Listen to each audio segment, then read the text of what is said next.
Hi, my name is Brian Adcock. I am the race director and the founder of Castle Triathlon Series. And I'm going to be your race director on Sunday, the 27th of September 2020, when you're going to take part in your Olympic distance race. So please listen carefully, because there are one or two crucial nuggets of information that will ensure that you have a safe and successful event when you come along at the back end of the month. So we're running the event by the 5 key principles that we outlined in our further communications. First one of which is athlete communication. This is very much part of your education as far as the event's concerned. Everybody is very familiar with COVID and the principles of social distancing and everything else, and this is just to explain how that we're going to apply that on the actual race side of things for you. Secondly, we have gone about reducing the density of competitors at the event so that we can maintain social distancing at all times. So we've got a reduced field size, and everybody is starting on an individual basis, approximately 10 to 15 seconds apart. Thirdly, we have reduced the number of touch points so that you will hopefully be able to come to the event and only touch your own kit and caboodle, and we as an events team or staff will hopefully not touch you or any of your equipment. And fourthly, will be athlete reliance. We, in some instances, will not be providing some of the things that you would expect us to provide at any of our normal events, and I'll detail those as we go through the brief. And fifthly, and most importantly, is increased hygiene on the event. So we will have much deeper and more frequent cleaning regimes than we otherwise might do on the event. There'll be plenty of hand sanitizers and wash stations throughout, and we encourage the use of your own PPE and the use of your own hand sanitizing fluid. So without further ado, I'm just going to crack on and talk about the event. So you will have watched this in conjunction with the other videos, so you'll know how that you've got to the Italiana Logia, and it's at this point that you will enter the water, and you'll do the following course. Bear with me while I just get this on full screen. So this is the Italiana Logia down here. You enter the water via these steps, and as I explained earlier in the other brief, as soon as you cross the mat on the left-hand side of the loggia there, your time starts. You then have to descend 3 or 4 very slippery steps, and you're not allowed to dive in. Please don't come a cropper on those steps because they are very slippy. And then from there, you make your way down the length of the lake. You guys are doing one circuit of a 1,500-meter course, and your course takes you either side of the 100, either side of the 200, either side of the 300. But when you get to the 400-meter buoy, you're going to do a sharp left-hand 90-degree turn, keeping that on your left shoulder, and make your way across to a double gate, which will be in this location here, and just behind the Japanese tea house. You won't actually be able to see where this double gate is when you're stood down here, but believe you me, there's a double gate just here, and that will get you into the deep channel that's been dredged that will take you up into the river section of the swim. This is a bridge, the first of 2, and then you'll pass a series of buoys that take you around the back and via the river section of 16-acre Island. You'll pass a second bridge at this location here, and then you'll bear left and come back into the main body of water that forms the Hever Lake, swim across the front of the loggia, and then exit the water via the boat ramp over here. Having exited the water, by the way, Simon, who is a fixture of these events, will not be there this year because he will not be able to help pull you out of the water, but there'll be a couple of handrails that we're going to build on either side of the boat ramp so you can haul yourself out of the water. And then you turn left, run along a little gravelly track for about 30 or 40 meters before being turned right and running up on the grass and back into transition, which is approximately in this location here. So other things you can see on the map, the blue rectangles are all good locations for your single spectator that you're allowed to bring onto the event with you to go and watch you swim. And in particular, these 2 bridges are excellent viewpoints and afford a nice walk around a very beautiful island. Swim safety on the water itself, just be where that there will be the same number of canoeists as you would normally expect at an event of this size. And the only difference is that the guys in the powerboats will be wearing PPE because they're the ones that are likely to come into close contact with you should we need you to rescue you on board one of the boats. And that is your swim. So from there, heading back up to transition. Here's a diagram of transition. You can see that swim in is in this top left corner, so you'll have run up the hill. It's approximately 200 meters from where you exit the water till you get to this point in transition. Then because of the one-way system that we're trying to initiate through transition, you'll run from that corner and then you'll run down the length of the racking until you get in line with the number or letter that signifies the rack that you are racked on. So then let's say it was this one here, you'd run down the length of this racking and you come to your bike spot, and that's where your bike will be, and you can get ready for your cycle. Get your cycle kit on, pick your bike up off the rack, run with your bike until you come to the end of the rack, then you turn left, left again at this end of transition, and then all the way to bike out, which is in this corner here. You'll then have approximately a further 100 meters or so until you get to the mount point, which is down here, just before the scaffold bridge that's built for the purposes of safety and to get spectators into the main field of play. And that is transition. So out onto the cycle. You guys are following the red circuit that you can see here. It's 20k in length and you're doing 2 laps of it. Just be mindful of the fact that whilst you're out in the course, the half iron distance or gauntlet competitors will be out there and they're following the purple route. And you can see at Marshall Point 3, they go in a different direction to you. So keep your wits about you, otherwise you'll be cycling a 45k circuit rather than 2 laps of the 20k circuit.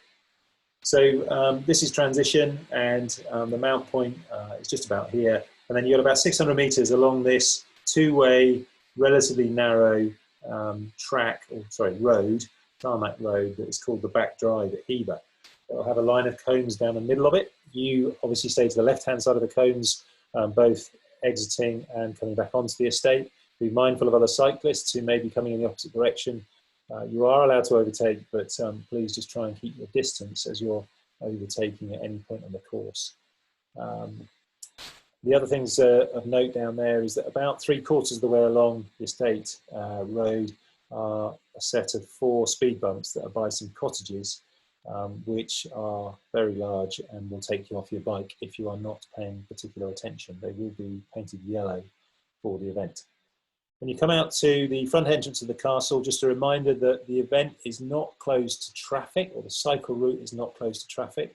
So please obey the highway code at all times and stay into the left-hand side unless you're overtaking. Your drafting distance on the Olympic distance is 10 meters. And we'll give you an indication of what that might look like when we're stood down on the loggia before you get into your swim, just to remind you. So initially, when you come out of the main gate of the castle, you turn left by the church, and then you turn almost immediately right, hand-railing the Henrygate pub before dropping downhill to Marshall Point 2. At Marshall Point 2, that is the first of your 4 traffic managed points. By traffic management, I mean that you will have men in full day-glow suits carrying boards that say stop go on them that are allowed to hold the traffic for you. So please listen to what they've got to say. They may have held traffic for a period of time and have to let it go, in which case you'd be asked to just make a stop. That happens very infrequently. Most people will get through here without having to slow down in any way, shape or form. But please listen to my marshals and what they're trying to tell you. From there, you make your way uphill on the upfield lane. This is made one way for the purposes of the event, but just stay into the left-hand side.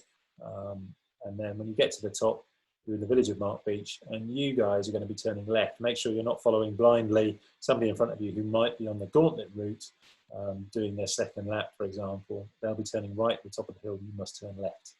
And this is fairly undulating along here. When you get to Marshall Point 6, you turn left past the cricket club called Stonewall Park, that's based in here, and then undulating a little bit. And then this is the steepest section of the course, where we've had 1 or 2 nasty crashes during the period of the last 12 years. So please make sure you're not one of those statistics. Stay in on the left-hand side of the road. We do make this a one-way road to traffic.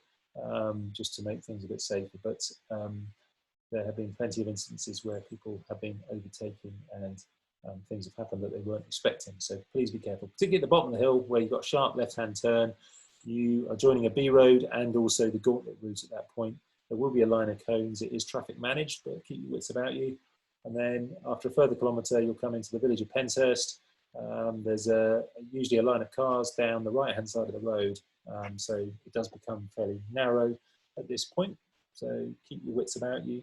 You turn left at the T-junction just past the doctor's surgery in the village hall and then make your way uphill. Ordinarily, we'd have a water station here, but for the purposes of this event, unless it's a very hot day, there'll be no water station out on the course. So you must be self-reliant as far as your water is concerned for the cycle section.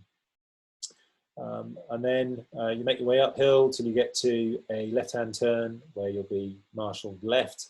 And then you descend downhill over the top of the railway line and join the B2028, which is the main road linking Tunbridge and the village of Edenbridge over here, the town of Edenbridge. There's also a pub here called the Henry VIII. You'll be, sorry, that's not the Henry VIII, that is the Little Brown Jug. You'll be traffic managed left onto the road, and then this is fairly flat as you make your way in towards the village of Bow Beach, which is where I live. At 11 Alpha, that's probably the most dangerous part of the course for you as a cyclist. It's a narrow railway bridge that you pass underneath. There is traffic in the middle of the road coming in the opposite direction, and you're going to be carrying some speed as you come downhill and turning left into the bridge. So please just take it easy. There'll be two marshals there on either side of the bridge with red flags. One's to remind you, and the other is to slow cars down coming in the opposite direction. So please just be careful right there. Then from there, you make your way through the village of Bow Beach, and then you've got 4 kilometres to go till you get back to the front gate of Hever. You pass Hever Golf Club at around about here, and then you climb, having gone over the river, you climb gently uphill until you get back to the main entrance of Hever Castle. You guys are doing 2 laps of this circuit, so don't come back onto the estate at this point, but just carry straight on, past the church, round the corner, past the Henry VIII pub, and then drop down to Marshall Point 2 as you did before. Exactly the same before, all the way around the circuit, except this time, after your second lap, you turn left back onto the estate road and then return via back drive down towards Transition. Your dismount point will be just after the scaffold bridge, and that's your cycle route complete. As I say, 2 laps, and you're following yellow cycle route signs the whole way around the course. Okay, so back into Transition, and oops. You come in at this point here, dismount by the scaffold bridge here, run with your bike down this side of Transition and all the way into the far corner, and then again line up directly opposite your line of racking, run along with your bike till your racking point, drop your bike off, get your running kit on, carry straight on till you get to the end of the line of racks, and then you double back on yourself out to run out in this corner. And then you head off in this direction to set out on your run, which is a 10.5 kilometre run around this beautiful course that we've prepared for you. So this is the course, this is Transition, this is where you come out onto your run. Initially you're going to run down the side of the field, inside the barrier, and then you'll be turned left at the first marshal point up what's called Shite Lane, and you'll climb steadily uphill till you get to the top of Park Wood. You handrail Park Wood. At this point here, you're at approximately 2 kilometres into the run, and that's where you pass the first feed station. Just to say that the feed stations will be laid out for you. The guys that are manning them are not allowed to hand you anything, so it will all be laid out on the tables. You'll have a table full of cups which will have either water, high five, or flat Coca-Cola in. And then you'll have a table of bananas, a table of bars, table of gels, and also some jelly babies thrown in there.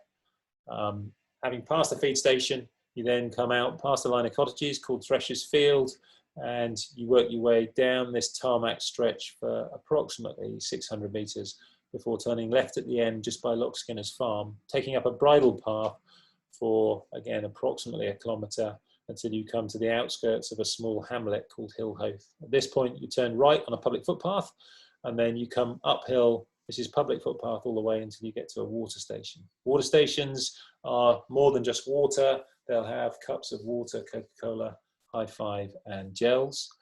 And then from there, this is a section that is actually private land that takes you down past Sliders Wood. If it is wet, this is the muddiest section of the course, so bear with it. And this is all power hoed in preparation for you to come and race on, because it's not used for anything else other than the triathlon. You then make your way across a couple of farmers' fields back into the hamlet of Hillhoath, pick up a public footpath which will take you via a couple of these small lakes, up through a farmer's field, past the Chiddingstone Wreck, which has got a rugby pitch on it.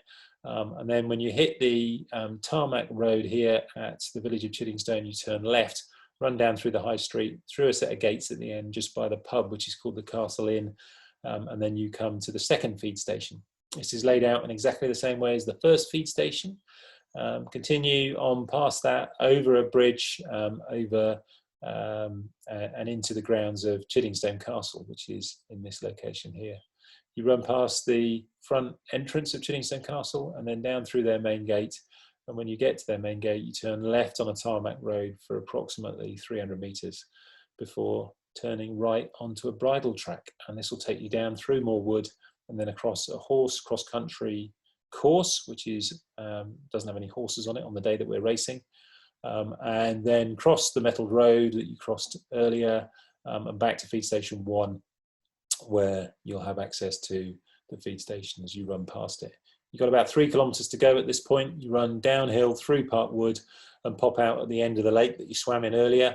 You then run around the end of the lake and follow what's called Amber Lynn's Walk, past the further water station at that location there, and then over the bridge that you swam under earlier, across 16-acre island, across the second bridge, and then you do a lap of the formal gardens up quite close to the castle itself, eventually climb up a gravel hill, and then you've got about a kilometre or half a kilometre to go when you get to the top of that gravelly hill, and you come down past the ticket huts, and then you'll see a sign that says finish straight just here. If you find yourself running around transition, you've gone too far, you need to keep your wits about you. There'll be a marshal there asking whether you're doing a second lap or just coming to the finish, and you guys are just doing 1 lap, and at that point you turn right and head into the finish straight. When you cross the finish line, you will have a team of people at the finish line who will look after you as best they can. They can't touch you, but they can direct you in the right way. Please don't dwell there, because we don't want a congregation of people all flopping around on the floor. There's other places with more space that you can do that on the event. And then having finished, you've got approximately an hour that you can remain on site before you need to head back to the car park and on to your own homes. If you've got any questions at all about any aspect of the route, then please don't hesitate to contact us. I am on Brian with an I at castletriathlonseries.co.uk, or email support@castletriathlonseries.co.uk. And just one final thing on the run, you guys will be following yellow or green run route signs, which are all about A4 in size. And that is the briefing for the standard / Olympic distance. Thank you for listening.